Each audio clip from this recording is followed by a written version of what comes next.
Welcome to the best gambling show on the internet. This is the home of the money pick.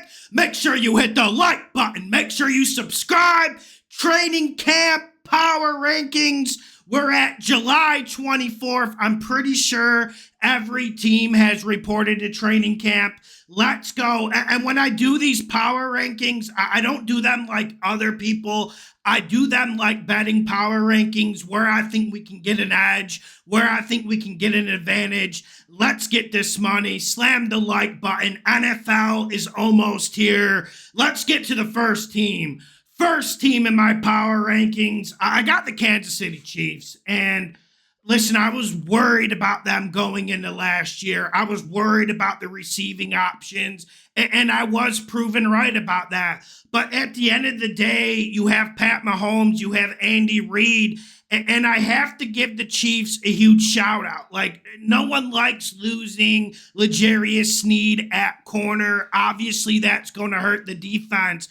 But I feel like them signing Hollywood Brown at wide receiver was the steal of the offseason. Like, you go look at how much the Jags paid for Gabe Davis, just one example, and then you see that Hollywood Brown contract. I think that's going to absolutely catapult this Chiefs offense. And we have to take a deep breath and understand, like, this Chiefs offense at times struggled during the regular season. Yes, they turned it on. Yes, they were able to lift the Lombardi, but I do think we'll see a better Chiefs offense. And one thing I really want to give a shout out to this team, because we can talk about Kelsey, we can talk about Mahomes all day, but I think they might have one of the best interior offensive lines in football, and I can see them running it very well this year, and that's one reason why Hollywood Brown is so important. Like, there's very few pure deep threats in this league that scare you, and I think he's in that category, and I get it. The production in Arizona wasn't great, but I really think this is going to transform the Chiefs offense. The last 2 or 3 years, ever since Tyreek Hill left, it feels like they play in like a small box, like they're playing in a small room. Now I feel like the field will be more open. I feel like they'll have more options. And like, one of the best players I want to give a shout out to, like I said, in the interior O-line is Joe Thuney. Let's get to the second team. I got the 49ers. This is do or die mode for them. And I'm worried about Shanahan. I've always loved Kyle Shanahan, his dad, Mike Shanahan. I love the zone blocking scheme. We know he's one of the best play callers in this league. You got Ayuk, you got Deebo Samuel, you got George Kittle, you got McCaffrey. The list goes on.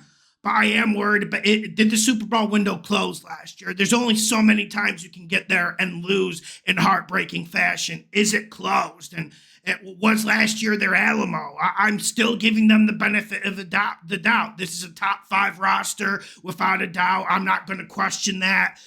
But we are hearing some things that are making me a bit unsettled. Ayuk wants a new contract, or he wants to be traded. We see. I go on the internet today to wake up to prepare for the video. Trent Williams looks like he's going to hold out. And then I'm looking at this defense, and we know they might have one of the best defensive players in this league with Bosa. But I'm just wondering, like, who's going to rush with him? We saw that defense fall off last year, and then Stevie Wilkes, he was the sacrificial lamb. Everything was blamed on him for that Super Bowl and for that defense not performing. But I'm just wondering, is that defense what it was 2 years ago? Are we living in the past? Like, we know the linebacking core is sick, but listen, like Leonard Floyd, Gross Matos they got from Carolina, I'm just not sold on this front being the dominant top 5 unit it was in previous years. Secondary's looking pretty good. Listen, I still think the 49ers got a top 10 defense, top 3 offense. I have to put them here, but I am a little bit worried. I'm going to be honest about it. Number 3, this is where the pitchforks are going to come out. I got the Houston Texans, and listen, I get it. Maybe I'm a bit too early, but I was a year too early last year when we made a ton of money betting the Texans. And one thing that made me excited about the Texans last year was DeMeco Ryans. I love the way he was able to manage games, some of the schemes he was able to dial up on defense, and I feel like they went to the next level. They're all in, balls deep, whatever adjective you want to use to describe it. And this is just a lesson I want to get across to all the bettors out there. I don't watch college film. I don't listen to the media talk about college players, and I don't listen to you guys talk about college players. The only time I start judging college players is when we start seeing preseason games, regular season games. And the minute I saw Stroud against the Saints in the preseason last year, I knew he was a stud. And I do think Stroud has a little bit of a dip this year, but the weapons are so much better. Firstly, people forget that offensive line, man, all 5 of those starters were injured at some point last year. It was a mishmash unit. And I look at the signing on defense. You add Danielle Hunter from the Minnesota Vikings, and does anyone want to stop my parade? Because if you give me Will Anderson, Danielle Hunter, I don't think there's a better edge rushing combo in this league. Someone can correct me if I'm wrong. And I'm looking at the Diggs edition. Tank Dell should be back to start the year. Nico Collins emerging. I'm not seeing what's going to stop this team. Maybe I'm a year too early, but in this league, when you get that quarterback on a rookie contract like Stroud, I feel like you have to go all in.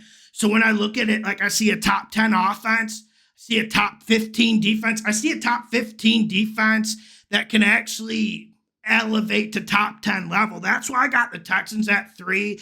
I know a lot of people are worried about it. And like I said, I don't think Stroud's going to be cooking like he did the last 5-6 games of last year. Like, I think he's going to have peaks and valleys. Like, I already understand that, but I think Stroud is already an elite quarterback. Give me the Texans. At number 4, we got the Baltimore Ravens. And the Ravens are tough this year. First, my question is, what is losing Mike McDonald on defense? What is that going to do? And I do wonder what that is, because I felt like that defense was an absolutely astronomical part of why they got so far and why they blew good teams out every single week of the regular season.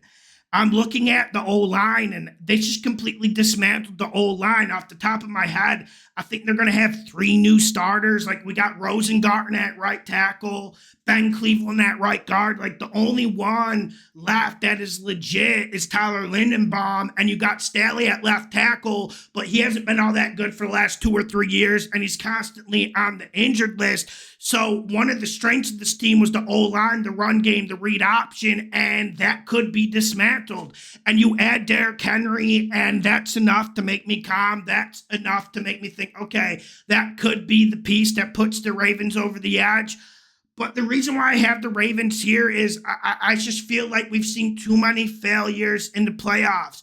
I do wonder, our team's going to be able to figure out the Ravens this year, or are they going to put up 40 against good teams, or are they going to annihilate like the Dolphins and the 49ers in the regular season again?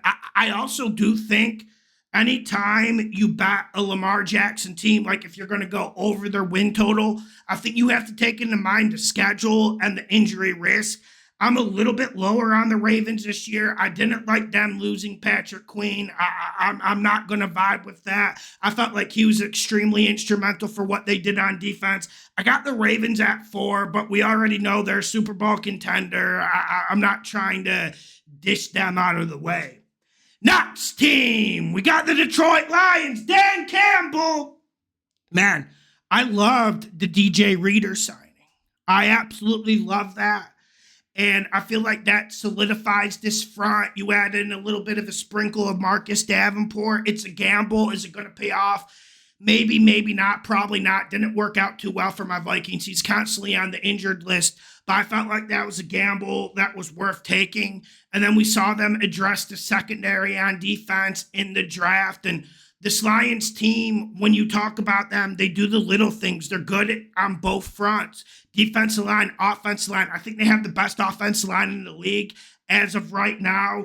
And you look at it, the only question here you have is Goff. And everyone wants to point to Dan Campbell, blame him for going for it on fourth down. But really, the only thing that's stopping this team from propelling, from them being on a mission, is Jared Goff. Can Jared Goff make the big plays?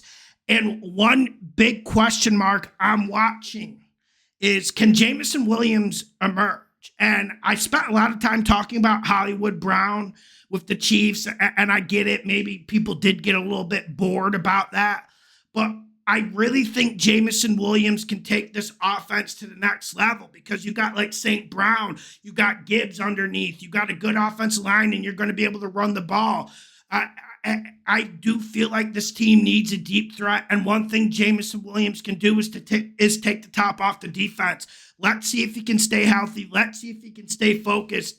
I really like this offense, man, and then being able to bring back Ben Johnson was an absolute coup d'etat. Like, I was shocked that he did not get a head coaching job, but I wouldn't want to coach the Washington no-names as well.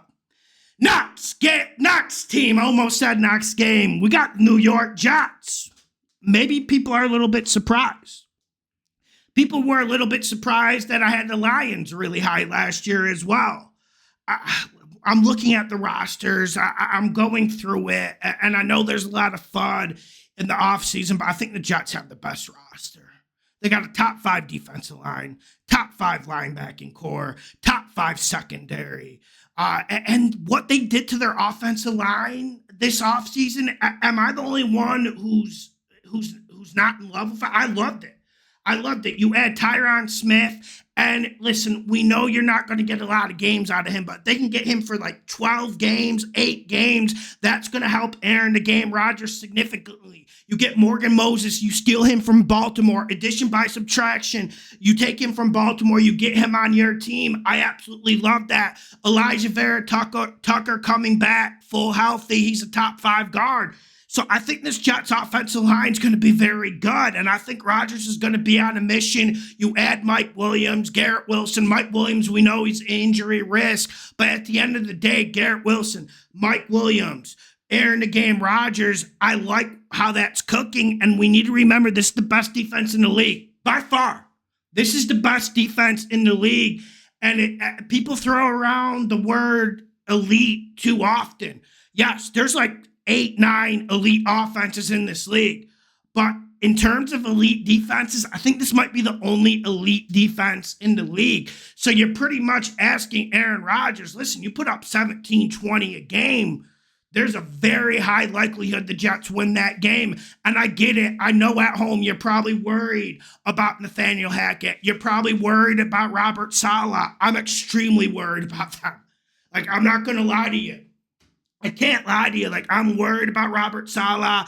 I'm worried about Nathaniel Hackett. I just think talent will somehow find a way to override it. Aaron Rodgers magic. Listen, and I'm not going to tell you bet the house on the Jets.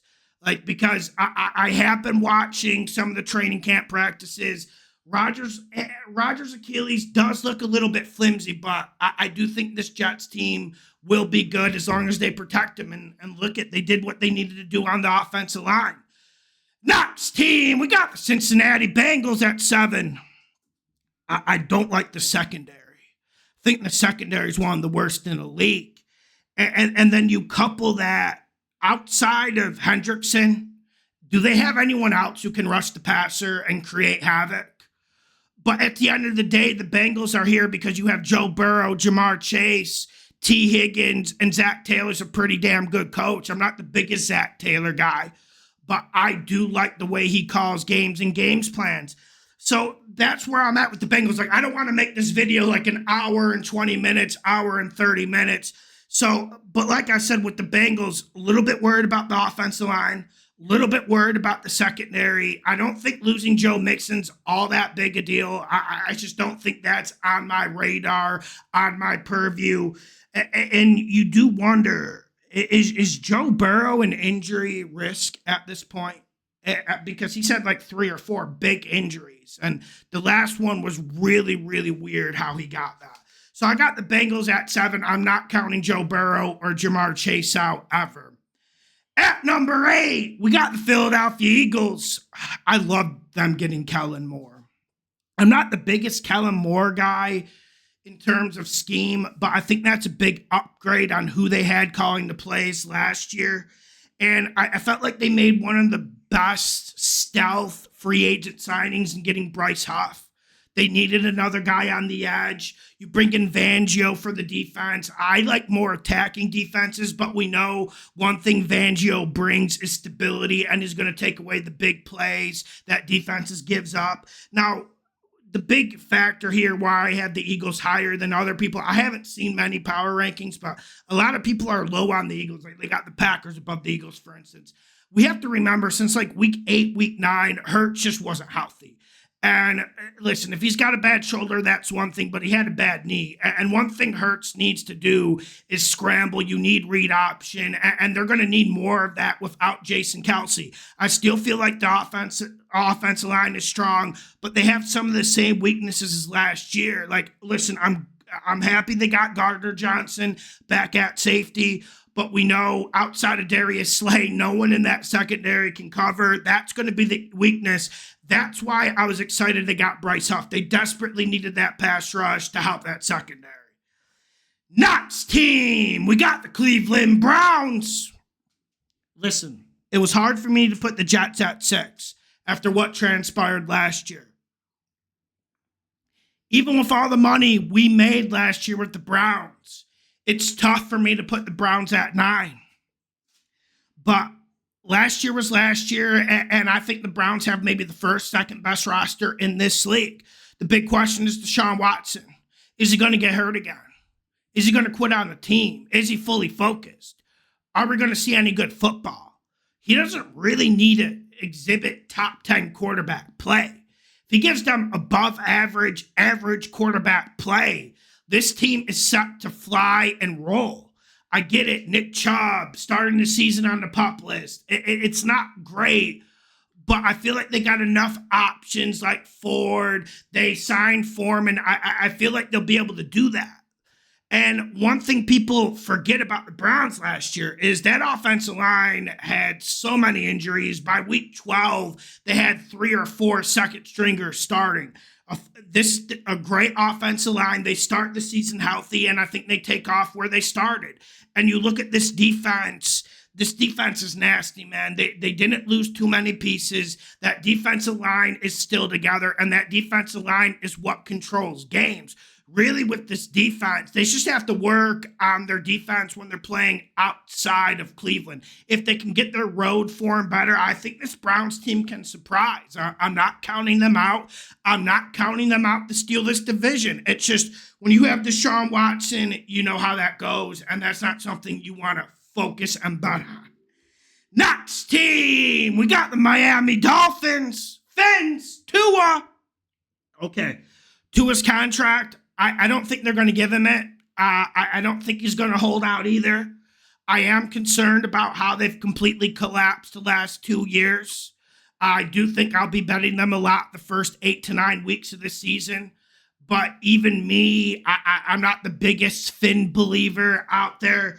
But I'm looking at best wide receiving core by far. And you add Odell Beckham to that unit. And I've never been like a huge Odell guy.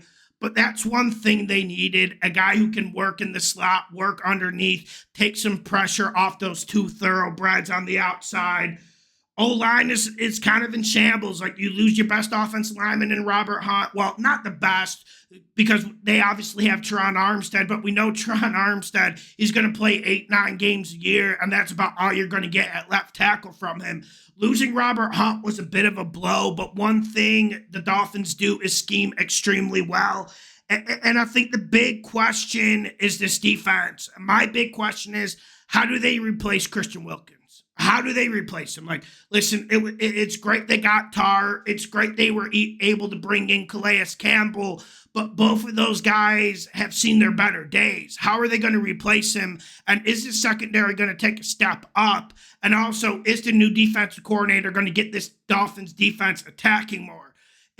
Listen, if you told me starting the season, Bradley Chubb and Jalen Phillips would be ready to go at defensive end, I would be more optimistic.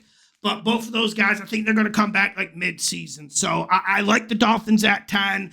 I do think they can do some things, but we have to just keep in mind they collapsed the last 2 years. Next team, we got the Green Bay Packers. This is tough. This is tough because Jordan Love was so damn good those last 6 games of last year. And you do wonder if that's going to carry over. And this wide receiving core is young and hungry, and they're diverse. Every single one of those guys does different things. So I can't complain about the weapons. And then you give him Josh Jacobs. That's one thing I feel like the Packers needed to do. I feel like they needed to get more physical. I feel like they needed to run the ball better. But the big reason why I have them leaping up to 11 here is there's no more Joe Barry. I feel like Joe Barry's been holding back this defense for the last 5-6 years. And you got guys up front like Preston Smith, Rashawn Gary, Kenny Clark, but it never feels like they're attacking. It always feels when you watch the Packers that this defense was so damn passive. Cover 4, sitting back, letting the offense dictate the action of play. I don't think they'll be that way anymore. I think you'll see more blitz. I think you'll see more exotics, and that's one thing that will boost this Packers team. Question is if Jordan Love is going to play at an elite level like he did at the end of last year. I think we get somewhere in the middle. Like, I think we get a little bit of that Kirk Cousins vibe. And I think that's enough for the Packers to be pretty damn good and pretty damn formidable. At number 12, we got the Buffalo Bills. I got to tell you, this is one of the weakest receiving cores I've seen assembled for a top 5 quarterback since I've been watching football 25 years, 27 years. I got to tell you, I'm worried about this wide receiving core. Let's go to Exhibit A, Keon Coleman. Everyone was cheerleading this draft pick. And I like Keon Coleman if he's in the slot. He's a big physical dude who doesn't have much speed. He doesn't create much separation, but he's good in the slot. He's a good big body guy. But they're going to play him on the outside. And it just seems like this team has slot guys. Like they signed Curtis Samuel. They bring in Chase Claypool. You know you're desperate when Chase Claypool is probably going to make your team. You know you're desperate. If you're signing Chase Claypool like week 10 like the Dolphins, like that means nothing. But the fact that Chase Claypool, like we're seeing Bills media get excited about him is a huge red flag, and it should be for everyone. Like, you got Dawson Knox, you got Dalton Kincaid at tight end, but like I said, there's just too many underneath guys. There's no one who can take the top off the defense. And I know Bills fans are coping with Khalil Shakir, but at the end of the day, like, he's like a 4th, 5th option. Yes, he brings some speed, but he's not someone a quarterback can rely on. But I do like this offensive line. I do think the Bills are going to be running it a lot.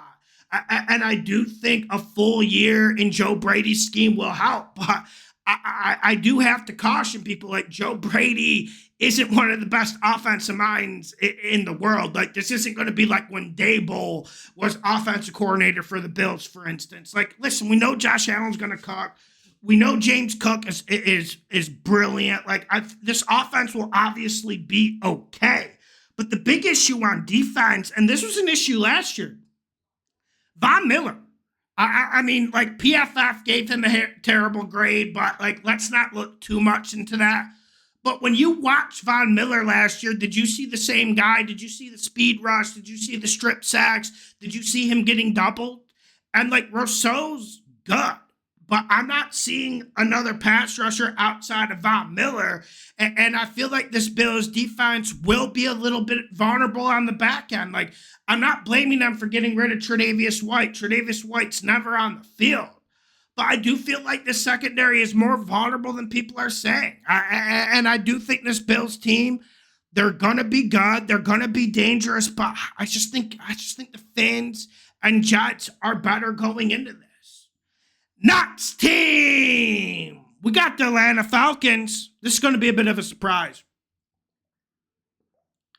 Did I like the Michael Penix draft pick? No. But am I going to let that change my whole narrative about this team? The main issue and why it hurts so much is this Falcons defense needed an edge rusher. And then they take Penix when you got Dallas Turner on the board, if I'm remembering his name correctly. And you just see the Falcons fans completely lose it. And I get it. It's an emotional sport. But at the end of the day, we need to take a deep breath. And I think there's going to be Raheem Morris bounce. Would Raheem Morris be my ideal head coaching hire? Would I hire him over Bill the Hoodie Belichick? No, absolutely not.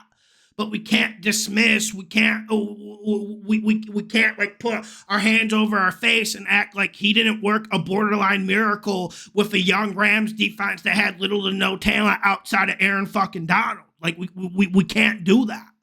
And I think there will be a Raheem Morris bounce for this defense. I also like the offense coordinator he brought over from the McVay tree. And yes, draft FUD is going to make people against the Falcons. People are going to want to get against them. I get it.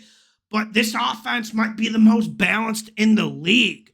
One player that no one wants to talk about that I've been hyping up for years, he doesn't have the stats because when you got Desmond Ridder and Taylor Heineke throwing you the fucking football, it's hard to put up too many stats. Drake London. I think Drake London's absolutely phenomenal. You got Bijan Robinson. You got a top 7 offensive line. And you got Kirk Cousins, a guy who I felt like was playing his best football before he got the ACL. That's kind of like Kirk's arc. Like he's playing his best football and then he gets that ACL.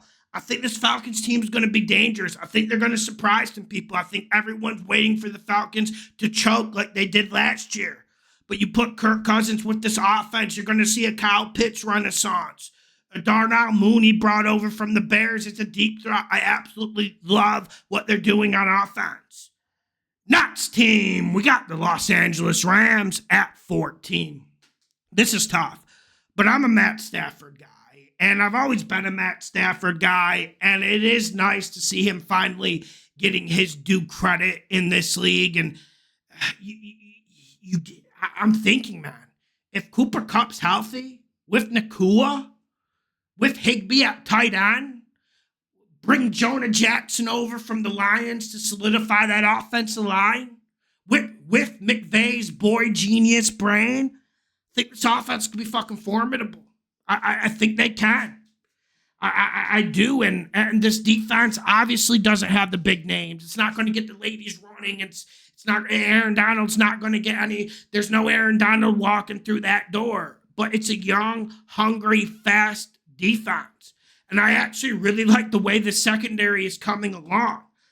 They mostly are here because I think this offense is going to be very good. And I think they know how to manage games. And one thing we know McVay knows how to do, he knows how to cover the spread, especially in late fashion. I got the Rams at 14. Maybe I didn't give enough evidence for it. I just think Stafford's going to whip work this year. At number 15, we got the Dallas Cowboys. Dev boys. Maybe it's a bit low for the talent level. Maybe I'm being harsh. Am I being harsh? I want you guys to be honest with me in the comment section. Make sure you hit the like button. Make sure you share the videos. Get on Patreon, $5 a month. Come make this money with me again. Am I being harsh on the Cowboys at 15 here? I got questions about McCarthy. We've always had questions about McCarthy. I don't think we need to go down that road again. But I also have questions about Dak. I also have questions about this wide receiving core. Outside of CeeDee Lamb, who else can catch the ball? I mean, we saw Brandon Cooks absolutely washed last year. Absolutely washed. And yes, you got Ferguson emerging at tight end, and that's fine. But this offensive line gets absolutely decimated. I think they're going to have 2 or 3 new starters. You lose Tyron Smith, and I get it, the interior's great. You still got fucking Zach Martin, and I'm just wondering, are the Cowboys going to be able to run the ball? Is this going to be like the top 5 offense that we saw last year? I don't know. I can't see this being a top 5 offense again. I do love this defense. Like whenever you have guys like Micah Parsons, that covers up a lot of holes. That covers up a lot of coaching mistakes. But isn't that kind of the problem with the Cowboys? Like, you got CD Lamb. Man, it's hard for me to find more than 3 or 4 receivers in this league better than CD Lamb. It really is, because like Tyreek Hill has Jalen Waddle to fucking play with. Like, you look at Justin Jefferson, he's got Addison to play with now. I know I'm not building Addison up like he's Jalen Waddle, but I'm giving you an example. Who is the guy to take heat off CD Lamb? I just feel like when you got guys like CD Lamb, Micah Parsons, yes, they cover up a lot of holes, but the holes are still there. The holes, you can only stretch the bubble gum so far. I'm worried, man. The defense could carry them, and maybe a change of scheme at defensive coordinator could help, could rejuvenate it. But I am worried about the Cowboys. Maybe they're only 15 just out of due respect. Next team, we got the Chicago Bears. The Bears at number 16. Now, this all comes down to Caleb Williams, but I think this offense is stacked. You bring in Odunze from Washington. I probably mispronounced the name. You bring in Keenan Allen. You got Moore. I feel like Cole Kmet is one of the best tight ends in this league that no one wants to talk about. Offensive line finished the year very good last year, surprisingly. The last 8 games, I felt like they were one of the better offensive lines I saw on film. And really, the big weakness is the interior defensive line. I think you can run it on the Bears. But one thing they did was they solidified the secondary and they brought in edge rushers. Like, I still feel like that Montez Sweat trade, I felt like they gave up too much value. But at the end of the day, that's the only thing the Bears have been desperately needing an edge rusher since Khalil Mack left. So pretty much it's comes down to Shane Waldron and Caleb Williams. How good is Caleb Williams going to be day one? That's one thing we have to watch and monitor from the minute he steps on the field in preseason. Next team, we got the Pittsburgh Steelers. 17 for the Steelers. Listen, if you give me Justin Fields, I'm going to be optimistic. You got Arthur Smith. I feel like that was a good move by Tomlin, bringing Arthur Smith in here. I feel like this offensive line is the best offensive line they've had in the last 6-7 years. Them adding Patrick Queen from the Ravens was absolutely phenomenal. But there's no wide receivers. Like, you got George Pickens, but outside of that, there's fuck all. Like, I think I saw Scotty Miller on the list. And we know you got Freiermuth at tight end. But here's the big issue. If Russell Wilson starts, this team's going to stink. Even with the defense being very good, even with Watt having his 20, 21 sacks a year, if Russell America Wilson plays, it's not going to be good. But if you give me Justin Fields from week 1 or week 2, I'm vibing with it. I think the Steelers team could be dangerous. I think they will exploit the new kickoff rules, like that signing of Cordero Patterson. It really all comes down to, are they going to use Justin Fields? Are they going to use Arthur Smith's brain? And I feel like Arthur Smith's brain, it works a hell of a lot better with Justin Fields under center than Russell America Wilson. Next team, we got the Los Angeles Chargers. This at 18. Am I taking in too much Harbaugh pixie dust? Because there's one thing that hasn't been talked about enough the last year and a half. Brandon Staley not only was a poor coach, but he absolutely decimated this Chargers roster. Look at how bad their secondary is. Look at the lack of depth on their defensive line. Look at their lack of young receiver depth. Like, there's just nothing there. And the Chargers probably have the worst wide receiving core in the league. But I do see what Harbaugh's trying to do. You bring in Greg Roman, and you talk about an odd couple, right? When you think of Greg Roman as an offensive coordinator, what do you think of? Like, you think of Lamar Jackson. You think of running the ball 60, 65% of the time. You think of power football, right? You pair him with Herbert, and I got to say, I'm interested by it. I'm interested in it. And you draft Joe out. I think, what did they draft him at? Like 5 or 6? And so you got two very good tackles. You got a good left tackle in Slater. You got a good right tackle and obviously they're going to try to run the ball. They're going to try to be more physical. And that's been one of the qualms about the Chargers for years. They just aren't physical enough. They're not nasty enough. And they're not coached good enough. With Harbaugh here, maybe we see some sort of transition. They have one of the easiest schedules in the league, but that shouldn't bear in my power rankings. I just think this Chargers team will find a way to steal games. I don't know how they're going to do it. I don't know who's going to catch the fucking football. None of them are good. Let's go to 19. We got the Jacksonville Jags. This is the most frustrating team in the league. It's very frustrating. And the way they spend money is just reckless. Like, remember when they paid a ton of money for Zay Jones? And this year they did a similar thing with Gabe Davis. You let Ridley go, and I get it. They say Gabe Davis fits the scheme, fits the route tree better. I'm skeptical about that, boys. I'm very skeptical about that. I'm also skeptical about some of the play calling we've seen out of Pedersen. And that team completely collapsed last year. Remember when they were going into Cleveland, like they were like 7-3, 8-3, and then they ended up not making the playoffs, and somehow Lawrence gets all the blame. Like, granted, man, Lawrence hasn't been good enough. And I do think he has elite talent, and I do think we can see him step up. But I just do wonder if the structure of this Jacksonville team is all wrong. And every single year, I get excited about the defense. Like you got Josh Allen Hines. He added a Hines in the name. You got Tavon Walker, so you think you're going to have a good pass rush, but the pass rush comes and goes. Some games it's there. Some games it's completely non-existent. Secondary just hasn't been good enough, hasn't been up to snub.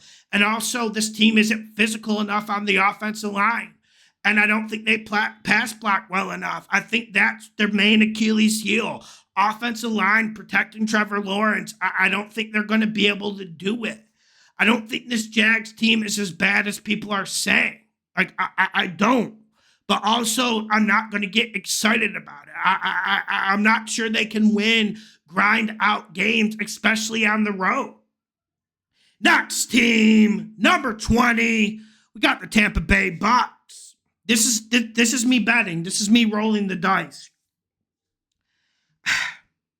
I think we see a Baker Mayfield regression. And I'm rooting for him. That was fun last year. What him and Canales did with zero to little running game was absolutely phenomenal. You bring Godwin back. You bring Mike Evans back. You add some pieces on the offensive line. Hopefully the offensive line is a little bit better for Baker Mayfield's sake. But I'm just seeing a lot of key players are very old. I mean, that's just a fact of life. Like, that's what I said about the Eagles going into last year. Yes, the team's good. Yes, there's a lot of good players. But when you have key players at key positions that are old, you do get a little bit worried, and it is a little bit of a red flag. Like, you look at Mike Evans, you look at Chris Godwin, you look at Levante David, hell, even Vita Vea. You look at guys like that, and they're getting up there in years. And I've never been a Todd Bowles enjoyer. I just don't enjoy the way he calls defense. And I always feel like this Tampa Bay defense always underperforms and they lose Carlton Davis. You just look at this Tampa Bay team, and I think they're going to take a big step back. They surprised everyone last year, but I feel like this NFC South is better. Obviously, the Panthers are going to be better. You can't get any worse, right? And I feel like the Falcons got a lot better. I'm not sold on Baker Mayfield. I got to go there. 21. We got the Minnesota Vikings. The big question is Darnold or McCarthy. Second question is, do the Vikings even want to win this year? I kind of feel like they're rallying the sails for next year. But at the end of the day, like, the Vikings are kind of stacked, man. And we don't know if Addison's going to get suspended or not. I felt like he improved a ton last year. And then you have Justin Jefferson. Obviously, running back is a huge weakness for the Minnesota Vikings at this moment in time. Quarterback is a huge weakness. I would prefer to go with McCarthy from day one. I have no expectations as a Vikings fan about them making the playoffs, about them doing something.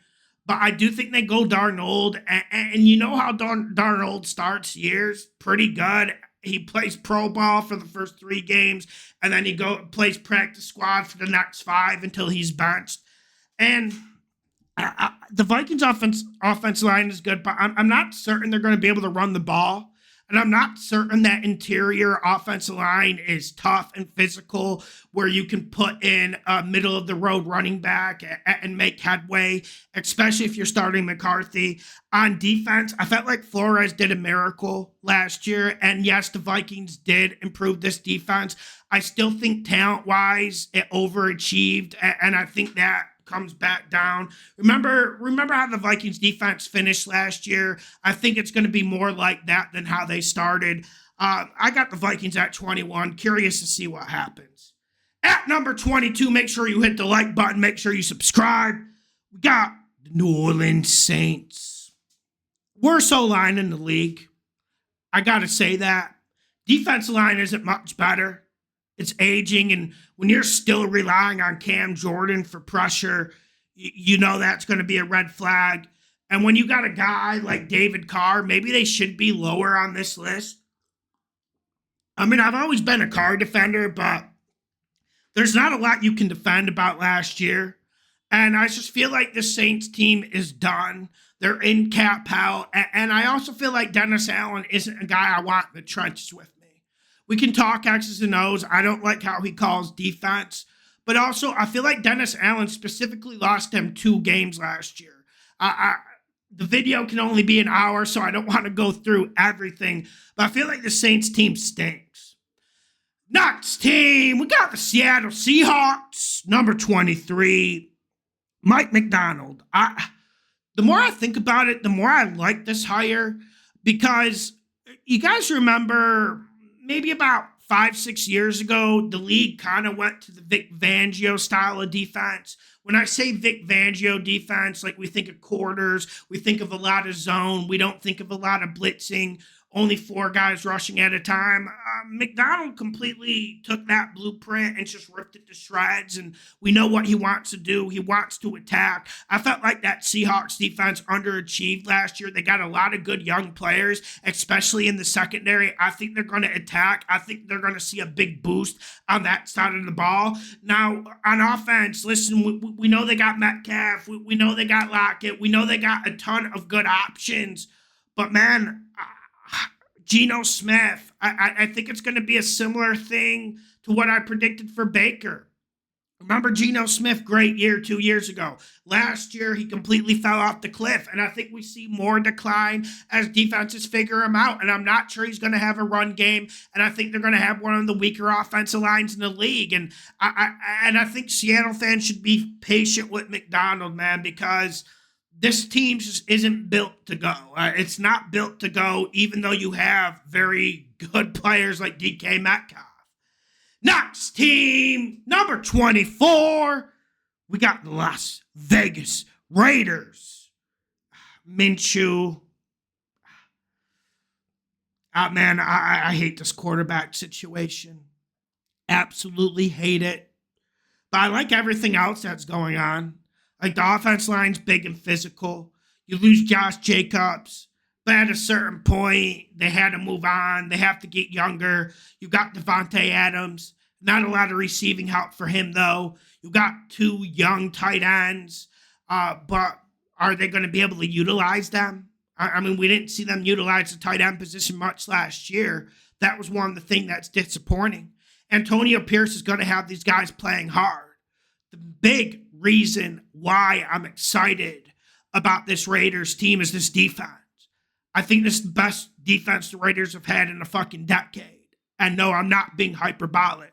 When you put sorry about that. When you put Max Crosby and Christian Wilkins on the same defensive line, I think that's something special.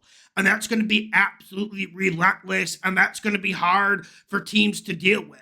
And the secondary is slowly getting better. And we saw that last year. Like, everyone thought the secondary would be the Achilles heel of the team going into last year. And they got better. I like where the Raiders are. I think they're going to surprise people. And like, what's their win total? Over under 6.5? Like I would go over their win total, even though I have them at 24. We just have to factor in the quarterback position here for my Raiders fans. Next team, we got the New York Giants. Maybe they should be lower after watching this Hard Knocks. Maybe they should. Have any of you guys been watching it?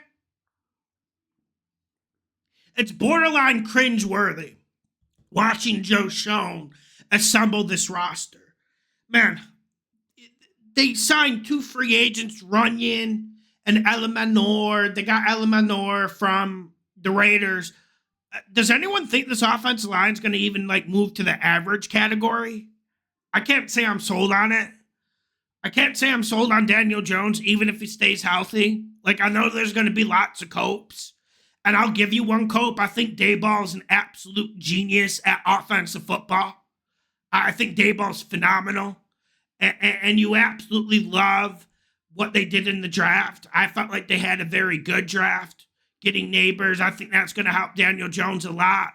But there's only so much milk you can take from a rock. And that is Daniel Jones. If I was Daboll, I'd think about pivoting to Drew Lock very, very early. I just think Drew Lock gives you more fight, one thing Drew Lock's going to give you, he's going to throw the ball down the fucking field. That's one thing Daniel Jones just won't do. But I absolutely love this Giants defense as well. It's tough to put him here, but when you got Daniel Jones as your quarterback, you are relegated to the bottom rungs of the NFL. That's just a fact of life.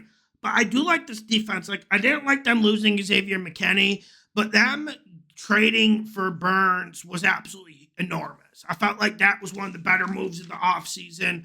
And they desperately needed a defensive end to go with Thibodeau. So that's why I got the Giants at 25. 26. Got the Arizona Cardinals. Pew, pew, pew, John Gannon. I think John Gannon's a good coach. I felt like he did very good last year. And I feel like they made the roster a hell of a lot better. You add Marvin Harrison to it. And you add Kyler Murray from day one. I think they're going to be annoying. I think they're going to be like that mosquito that keeps coming. You can put the spray on. You can try to slap at it, but I think they're going to keep coming. And I think they're going to surprise people. They added pieces on defense. One thing that they needed to get better on was the offensive line. The offensive line, they got Paris Johnson. Let's see if he can evolve. I do think the Cards can be dangerous here. There's no marquee signings to speak of. They just added veteran guys like the Commanders. But I do think the Cards will be better, and I do think Kyler Murray will make plays. And we have to give Jonathan Gannon a lot of credit for what he did last year. He had the worst roster in the league last year, and he was able to make the team competitive at times. Next team, we got the Tennessee Titans. 27 for the Titans. I mean, this offensive line didn't get much better. I'm not a Will Levis guy. If you're a Will Levis guy, I guess you can get excited because they got D-Hop, they got Boyd, they got Ridley. That's absolutely phenomenal, but no Derrick Henry. And I'm not sure the run game's going to be popping too much. And then also, a thing we need to remember about the Titans, there's no good edge rusher. And they have a secondary that struggles to cover. Even in that defense's heyday, when they had Bayard, when they were a top 5 defense under Vrabel. Remember when they went to the playoffs when they were 13-3 and lost to the Bengals? Even in that period, they never covered well. They were just able to get pressure, and Vrabel was able to confuse people. I'm not so certain that's going to happen. Also, the Callahan hire, I felt like was one of the worst hires of the offseason.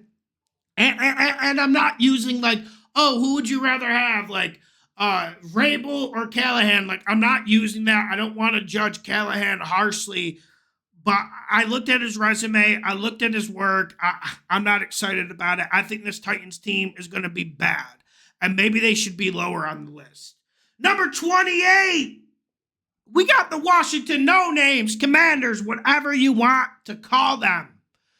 Firstly, I love the Frankie Louvu signing.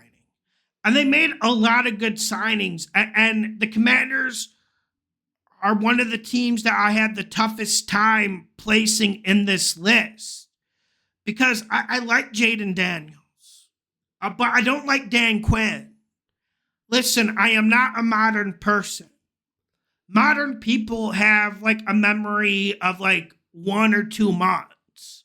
I have a memory of when Dan Quinn was a head coach, and it wasn't good. It wasn't pretty, and I'm not taking anything away from him, but I just don't view him as a guy that's going to bring stability, and I don't view him as a guy that I want with my young quarterback. Now, when you look at this Commanders offense, like it is good for a young quarterback, man. Whenever you have scary Terry McLaurin, like that's going to help a young quarterback. But we have to see the scheme. And also, I do think this Commanders defense is bottom third in the league. And that's one reason why they're at 28. Next team, number 29. We got the Indianapolis Colts. This is a surprise. I think the Colts are going to be bad this year, and it's nothing against Shane Steichen. I feel like Shane Steichen was a borderline miracle worker last year, and I'm not exaggerating. I went back and watched those games. The schematics, the play calling, the situational football was absolutely phenomenal, and we've seen this before with offensive coaches in their first year. If they're smart, if they're crafty, they can absolutely bedazzle the league for a year. But defenses will catch up. And at the end of the day, you need your dogs to make plays. And I'm not so certain the Colts have the dogs. Yes, you got Pittman at wide receiver. Yes, Josh Downs looked decent. But I still don't feel like they have enough weapons for Richardson. And I'm not sure Richardson's going to stay healthy. I'm not. And if you look at every single year of his career dating back to high school, I feel like he's injury prone. And I would bet the under on the Colts win total. I think it's like 8.5, maybe even 9.5. I would bet the under on that because I just think we're going to be seeing Joe Flacco. And I think we're seeing a Colts defense. Yes, they're good on the front, but they have the worst, in my opinion, they have the worst secondary in the league. And I think that's something you can exploit because, yes, you got Grover Stewart, you got DeForest Buckner, you got Kwity Paye as an edge rusher, but there's no elite edge rusher that's going to cover up a secondary as bad, as heinous as that. Now, I get why people are getting vibes they could upset the Texans week 1. But even if that happens, and we know Steichen is capable of anything with some of the game plans he shat out last year, it doesn't mean they're going to have a great season, and it doesn't mean that they're going to be able to protect Anthony Richardson, and it doesn't mean he's going to get hurt. If Anthony Richardson plays the full 17 games, then my analysis will be quite a bit different. Number 30, we got the Denver Broncos. They're at 30 because they have Sean Payton. And I do think they have some interesting young pieces on defense. But there's not a lot to say about it. Like, this team has been absolutely, I don't want to use the word I want to use. This team has been absolutely decimated by the Russell America Wilson contract. They're going to be eating that for the next 2 or 3 years. Sean Payton's trying to hype up Bo Nix. Early reports out of camp is that Zach Wilson looked better than Bo Nix. You can take that how you want to. I don't think it's Zach Wilson getting better. Probably 2 bad players. But let's see what Bo Nix does in the preseason. And we know Sean Payton is one of those guys. He's worth 3 or 4 wins by himself. But if you look at this roster, there's not a lot of other wins there. I got them at 30. Number 31, we got the Panthers. Panthers were active in free agency. They were active. And I like the Canales hire. I really do. I really felt like the Panthers got that right for once. Did they get the Dan Morgan GM hire right? I'm leaning towards no, but let's give him a chance. But listen, man, when you got Bryce Young at quarterback, your options are limited. Your throwing avenues are limited. You didn't really get a receiver that can create separation. Like, Adam Thielen's going to be there. Adam Thielen's going to catch his 70, 80 passes a year. He's going to operate in the slot. But who is going to get on the outside and create separation and give Bryce Young some comfort?